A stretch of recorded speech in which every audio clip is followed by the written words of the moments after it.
mahasiswi Uin Syarif Hidayatullah Jakarta dari Fakultas Usuluddin, program studi ilmu tasawuf semester 1 kelas A, akan membahas tentang roja, yaitu mengharapkan rahmat Allah. Untuk memenuhi UTS mata kuliah pengantar ilmu tasawuf dengan dosen pengampu Ibu Wiwi Siti Syajaro. Baiklah, dalam kitab Risalah Al-Qusyairiyah halaman 132 dijelaskan, ar-raja'u ta'alluqul qalbi bimahdudin sayahsulu fil mustaqbal. Roja adalah ketergantungan hati pada sesuatu yang dicintai yang akan terjadi di masa yang akan mendatang. Qala Abdullah bin Khubayq, ar-raja'u thalatha, rajulun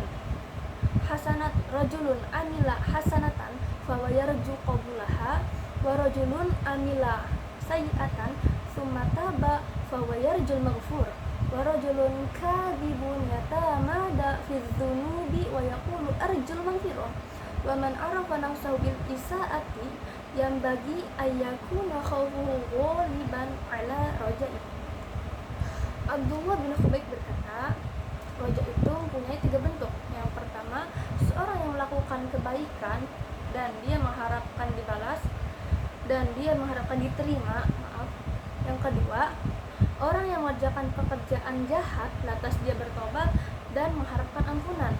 Yang ketiga, orang yang berbuat dosa dan terus orang yang berdusta dan terus menerus melakukan perbuatan dosa lalu mengharapkan ampunan. Barang siapa yang mengetahui dirinya berbuat jahat, selayaknya dia bersikap khauf daripada roja.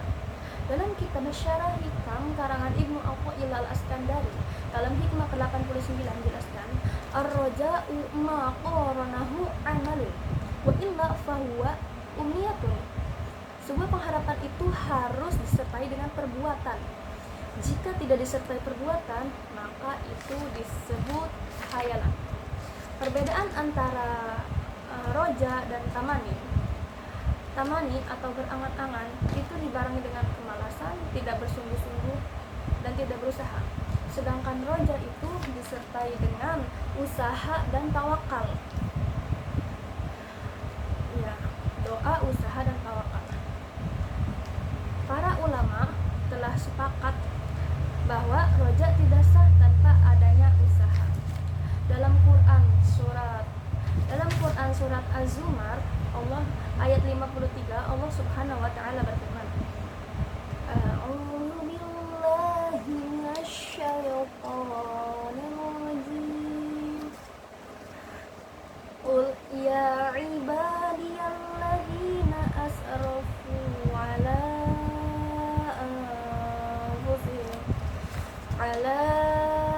anfusihim la taqnatu min rahmatillah innallaha yaghfirudz dzunuba jami'a innahu huwal ghafurur rahim. Katakanlah, hai hamba-hambaku yang melampaui batas terhadap dirinya, janganlah kalian berputus asa dari rahmat Allah. Sungguhnya Allah mengampuni segala perbuatan dosa. Sungguhnya Dia Maha Pengampun lagi Maha Penyayang. Dengan itu dalam hadis Arba'in, hadis ke-42, An Anasin radhiyallahu anhu qala sami'tu Rasulullah sallallahu alaihi wasallam yaqul qala Allah ta'ala ya ibna Adam innaka ma da'awtani wa rajautani ghafartu laka ala ma kana laka ala ma kana fika wala ubali. Ya ibna Adam law balagat adh-dhunubuka anana as-sama'i thumma astaghfartani ghafartu lak. Ya ibna Adam law ataitani biqurabil ardi khataya thumma laqitani la tusyriku bi syai'an la ataituka biqurabiha maghfirah. Dari Anas radhiyallahu anhu ia berkata, aku mendengar Rasulullah SAW bersabda, Allah berfirman, wahai anak Adam, sungguhnya selama kamu memohon dan berharap padaku, niscaya aku mengampuni berapapun banyaknya dosa-dosa yang ada pada dirimu dan tidak aku pedulikan lagi. Wahai anak Adam, sekiranya dosa-dosamu mencapai awan langit, kemudian kamu meminta ampunan kepadaku, niscaya aku mengampunimu. Wahai anak Adam, sekiranya kamu datang kepadaku dengan membawa dosa-dosa hampir sepenuh bumi, kemudian kamu berjumpa denganku dalam keadaan tidak menyekutukan dengan sesuatu apapun, niscaya aku memberikanmu ampunan kepadamu dengan hampir sepenuh bumi. Hadis riwayat At-Tirmidzi dan dia menilainya sebagai hadis hasan sahih. Bahwa kandungan hadis di sini ialah rahmat Allah itu lebih besar daripada apapun. Rahmat Allah itu lebih besar daripada ampunannya. Sebanyak apapun dosa kita, jika kita berharap pada Allah untuk bertobat, maka akan diterima insya Allah, selagi kita tidak menyekutukannya. Rasulullah SAW pun juga bersabda, al-fajirul raji li rahmatillahi ta'ala aqrabu ilallahi minal 'abidil muqniti. Orang fasik yang mengharapkan rahmat Allah itu lebih dekat daripada ahli ibadah yang membuat orang lain putus asa. Diriwayatkan dari Umar bin Zaid bin Aslam, ada seorang lelaki dari umat terdahulu yang giat beribadah dan bersikap keras terhadap dirinya dan membuat orang lain putus asa dari rahmat Allah. Kemudian dia meninggal. Lalu dia bertanya kepada Allah, "Ya Rob, apa yang aku peroleh dari sisimu?" Allah menjawab, "Bagimu api neraka." Lalu dia bertanya lagi, "Fa aina ibadati wajtihadi?" Maka di mana ibadah dan ijtihadku, sungguh-sungguhku ketika di dunia? Allah menjawab, ketika engkau di dunia membuat putus asa rahmatku dari rahmat Allah. Ketika engkau di dunia, engkau pernah membuat putus asa rahmatku pada orang lain. Sedangkan pada hari ini aku akan membuat dirimu putus asa. Maka kita bisa melihat dari cerita ini bahwasanya sebanyak apapun ibadah dan amal kita, jika tidak dengan rahmat Allah, maka tidak bisa menjamin kita. Rasulullah SAW bersabda, "Inna ahadakum la ya'malu bi amali ahli jannati hatta ma yakunu bainahu wa bainaha illa dir'un wa yasbiqu 'alaihi al-kitab fa ya'malu bi amali ahli an-nari fa yadkhuluha wa in ahadakum la ya'malu bi amali ahli an-nari hatta ma yakunu bainahu wa bainaha illa dir'un wa yasbiqu 'alaihi al-kitab fa ya'malu bi amali ahli jannati fa yadkhuluha." Sungguhnya di antara kalian ada yang beramal dengan amalan ahli surga, maka jarak antara dia dan surga hanya sehasta. Lalu suratan takdir mendahuluinya, maka dia beramal dengan amalan ahli neraka, maka dia pun masuk neraka. Ada juga di antara kalian yang beramal dengan amalan ahli neraka hingga jarak antara dia dengan neraka hanya sehasta. Lalu suratan takdir mendahuluinya, maka dia beramal dengan amalan ahli surga, lalu dia pun masuk surga.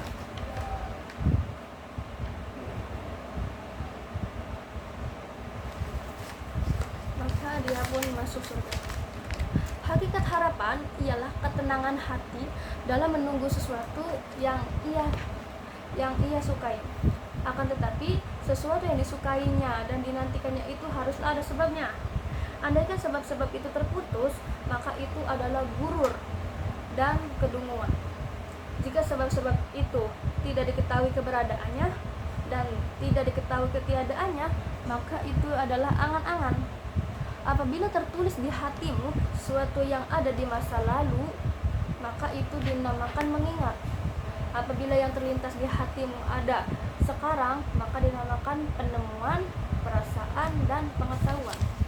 Apabila terlintas di hatimu dengan sesuatu di masa akan datang dan tetap ada dalam hatimu, maka dinamakan menunggu dan mengharap. Apa yang ditunggu itu tidak disukai sehingga menimbulkan kepedihan di hati, maka dinamakan rasa takut dan kekhawatiran. Apabila sesuatu itu penantiannya menimbulkan kesenangan dan ketenangan di dalam hati, maka ketenangan itu dinamakan sebuah pengharapan. Demikianlah deskripsi dari kitab Ihya Ulumuddin.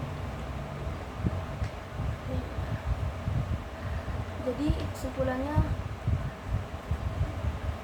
di sini ialah roja berharap dari rahmat Allah. Berharap rahmat Allah, berharap kepada Allah, bukan berharap pada manusia. Karena sebaik apapun manusia pasti akan membuat kita kecewa. Sedangkan rahmat Allah itu tidak akan, mustahil membuat kita kecewa. Iya, seperti Zulaikha dan Nabi Yusuf. Ketika Zulaikha berharap dan mengejar cintanya Nabi Yusuf, Allah jauhkan Nabi Yusuf dari hidupnya. Lalu ketika Zulaikha bertaubat dan mengharapkan cintanya Allah, rahmatnya Allah, maka Allah hadirkan Nabi Yusuf dalam hidupnya Zulaikha.